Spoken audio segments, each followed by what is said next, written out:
Sa mga kapwa ko Pilipino, malinaw na nakasaad sa konstitusyon. Walang sinumang senador ang maaaring lehitimong tumayo bilang Pangulo ng Senado batay lamang sa 12 boto. Ito ay pinagtibay sa ilalim ng 1987 Constitution. Sa Article 6, Section 16, Subsection 1 ng 1987 Constitution. The Senate shall elect its president by a majority vote of all its members. Ang ibig pong sabihin, makakapaghalal lamang ng isang Senate President kung makakuha siya ng mayoryang boto ng lahat ng miyembro ng Senado. Ayon po sa konstitusyon, 24 ang kabuuang bilang ng mga halal na senador. Kaya naman, 13 po ang kinakailangan para magkaroon ng mayorya.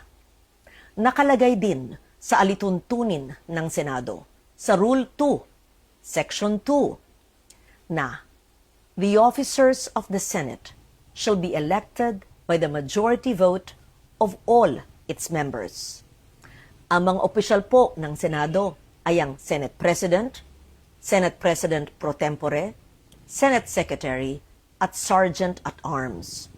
Hango at nakabase po sa ating konstitusyon ang mga alituntunin ng Senado, kung kaya't tulad sa Senate President, boto rin ng mayorya ng lahat ng miyembro ng Senado ang kinakailangan upang magtalaga ng Senate President pro tempore, Senate Secretary, at Sergeant at Arms. Malinaw, 13 boto ang kailangan.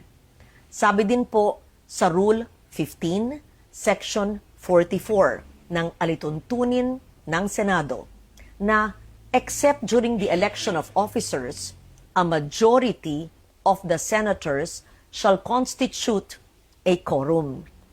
Simple lang po ang kahulugan nito. Iba po ang bilang na kailangan para sa quorum. Iba rin po ang bilang na kailangan para po sa eleksyon.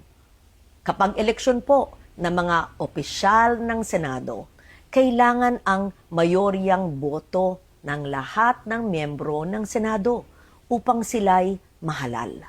Kaya naman, sa kabila ng aking paggalang sa aking mga kasamahan, labag sa konstitusyon at alituntunin ng Senado ang nangyaring pagtatalaga ng Senate President pro tempore, Senate Secretary, at Sergeant at Arms dahil 12 senador lamang ang nasa plenaryo na bumoto. Kulang ng isang boto para masabing mayorya ng lahat ng miyembro ng Senado ang bumoto para sa pagbabago ng liderato.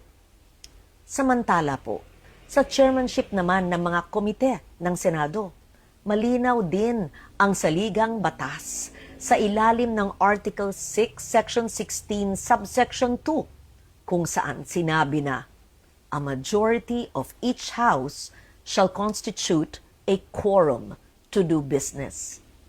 Ibig sabihin po, 13 senador din ang kinakailangan na kabilang sa sesyon ng Senado upang makagawa ng anumang opisyal na gawain o quorum, kung kaya't labag din po sa konstitusyon ang naganap na pagdeklarang bakante at pagtatalaga ng mga chairperson sa mga ilang komite.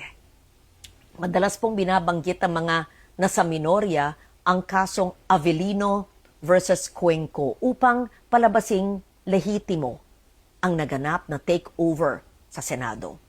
Pero hindi po maaring gawing shortcut ang Avellino upang pababain ang bilang ng mga senador na kailangan para sa quorum, sa eleksyon, at para magkaroon ng reorganization sa Senado.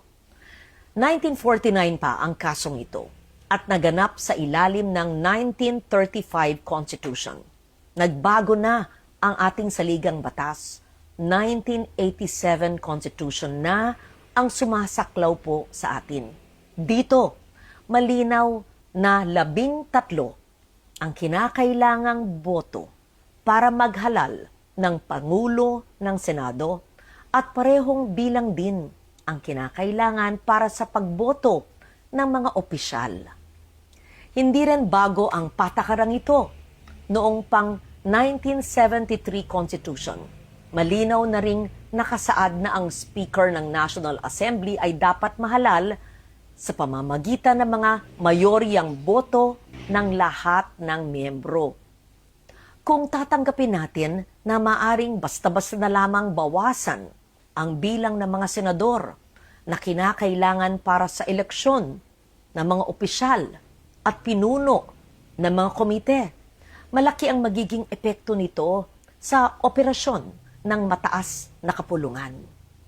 So tuwing may mga senador na nagkakasakit, nasa abroad, pansamantalang wala sa session, na aresto, na detina, at iba pang kadahilanan, maaring gamitin ang dahilan na ito para palaging mag-reorganize ng Senado. Pag nangyari po yun, hindi na representasyon ng taong bayan. Interes at issue ng panahon ang magtatakda kung sino ang nasa mayorya at mga opisyal ng Senado. Ang magiging labanan na lang ay kung sino ang makakapagbawas ng pisikal na presensya ng kabilang panig sa bulwagan.